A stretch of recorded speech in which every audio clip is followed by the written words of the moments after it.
Hey, it's me, MLB. Here is chapter 30 of Heard You Like Me, and this one is titled Ignored. Yes, sir, Momo said exuberantly. You looked at her quizzically and she beamed at you. Must be nice to have such a handy quirk, you thought. Yin and Jirou, the hero then said. We'll probably not need your quirks per se, but we will need you to keep people moving or out of the way of the floats, he said. Jirou nodded, and you did too, not feeling like being silly or saying something smart back at that time. Mina was then addressed too, and she and the hero chatted a bit before he signed off. Okay, gang, he said happily. Let's get into the festivities and get this autumn fete started. Yay, you droned internally.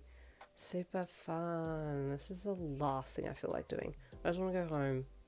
You turned and followed the girls as they headed towards the main road and stopped behind Mina and Momo when they stepped out into the street and saw the food trucks all lined up and waiting.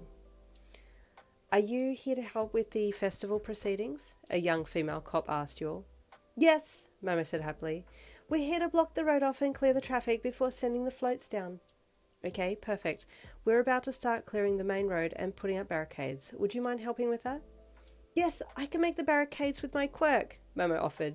Yin and Mina, could you please start asking people to vacate this road so the floats have clear passage? She asked you and Mina. She didn't pick me because she knows Yin and I are together. You heard Jirou's inner thoughts. And Jirou, Momo turned to her. Could you let the float people know that we'll be starting soon? I'll send up a flare once the road is cleared, Momo said. Oh, yeah, Jirou replied, and your eyes followed her as she headed off towards the floats. You coming in? Mina called brightly. Oh, yeah, coming, you called, following hers at a jog as she ran on ahead. Once you and her were away from the others, she stopped and turned back to you. Something is definitely up today. What's happening? Momo is weird, you're weird, Jirou's weird, and there's so much tension flying around. I'm surprised the hero hasn't picked up on it, and he doesn't even seem the type to pick up on these things. Sometimes, you replied diplomatically, a rain cloud comes along and just drops hail, thunder, lightning, snow, a blizzard and rain all in one go, and then just pisses off like nothing happened, and you're left standing there like, what the heck? So yeah, that's my life right now. But like, hello, why am I blaming rain cloud? It's me. I'm the problem. I am the rain cloud. I have successfully messed up my own life. You're welcome, Yin, you muppet. Mina stopped and stared at you. Okay, hang on, start again from the top. I didn't get any of that, she said with a chuckle. Something about rain clouds and a messed up life. Yep, you nailed it. Perfect. Couldn't have described it better if I tried, you replied. Maybe we'll talk about it later, she offered. Yeah, let's go to work, you said. Problem is, I wasn't listening at all. What are we doing? Why am I standing in the middle of the road? We need to make sure that people leave, Mina said plainly. If you see a person on the street, shoo them away nicely.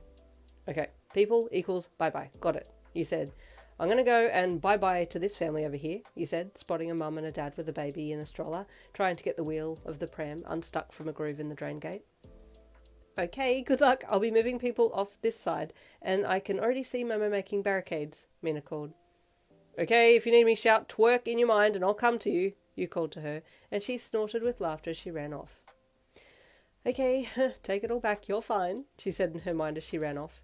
Her laughter at you being stupid made you feel a fraction better, and you were able to focus a little better on what you were supposed to be doing. Running to help this poor dad try and pull the pram free, you got it unstuck and he thanked you. Thank you, bud, he said to you with a smile. Got some handsome young heroes coming through, he added. What's your hero name, son? It's still unofficial, but I'd like to go with omni-audient, you replied. I can hear inner thoughts. That's my quirk. You said. Well, you sure helped me in a pinch here, bud, the man said. You might be able to hear my inner thoughts, but you're also strong. I'll be rooting for you, he added with a wink. Oh, thanks, you replied as he stepped back to allow them to pass. Just head down to the markers down there, and one of my fellow heroes will assist you through the gates before the floats start, you added. Grand. Thanks, bud. Have a good rest of your day, the guy said, and you grinned. And to you too, sir, don't get that pram stuck anywhere else, you joked. If I do get it stuck, I'll just call for you in my mind, the guy joked back. The line's always open, you replied back with finger guns, which made the guy laugh again. Good on ya. A kid with a sense of humour. I like it. See you, son, he said again as he headed off with his wife and baby. Ah, another day, another moment of being misgendered, you said out loud, somewhat proudly but also shaking your head. I don't mind though. I think it was more him calling me Bud that made me feel like, oh there, compadre. Yin, you good? Mina called when she saw that you were standing there talking to yourself. I'm just having a conversation with myself. I'm great company, you joked. Right, she said as she jogged past you. I'm all done up that end. Looks like everyone's in place, she added. Come on, we got to meet Jirou at the floats and get ready to help them along the street. Keep an eye out for Momo's flare. Yep, code word is still twerk, you called as she ran off ahead of you. Usually I'd be stoked to be going towards Jirou, but after this morning, you thought as you looked up to see Jirou looking at you. You tried to give her a smile, but she looked away and then called something to Mina. Yeah, that, you said to yourself as you walked over. Okay, we're ready here? Yeah, she replied, and then turned and walked away. Ouch, you thought, turning to look up at the long main street to see if you could see Momo. I bet she's thinking about Momo now. You heard the inner voice of Jirou, and you called back to her without looking. I'm waiting on the flare, doing my job, but whatever, you called. Damn, man, salty much, you thought with annoyance. I know I screwed up, but don't make it sound like I switch up that quickly. I'm not like that.